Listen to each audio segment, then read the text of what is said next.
Нема компромис за здравјето на граѓаните, вели министерот за животна средина Изет Меджити за истрагата на обвинителството околу пропустите при депонирање на пепелта во рек Битола.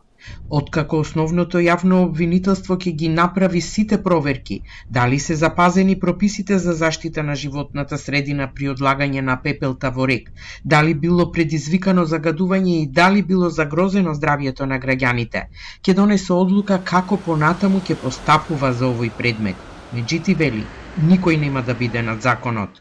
Битна е животната средина, битно е, мислам, здравјето за граѓаните и нема компромис околу ова. Значи, во однос на ова ќе има сериозен пристап и од инспекторатите, и од министерствата.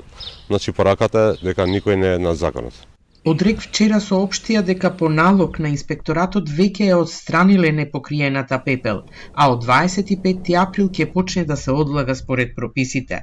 Оваа појава, кога ветрот ја разнесува токсичната пепел низ Пелагонија, се повторува години наназад, затоа што, наместо да се одлага во касети и да се покрива со земја, огромни количини се оставаат на отворено.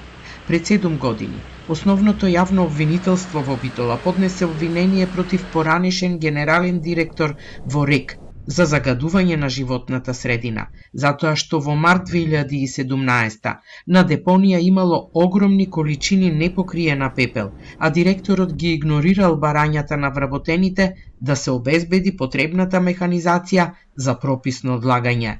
Но со правосилна пресуда лани во април тој е ослободен од вина, што уште еднаш го отвори прашањето дали еколошката правда е достапна за граѓаните во Македонија.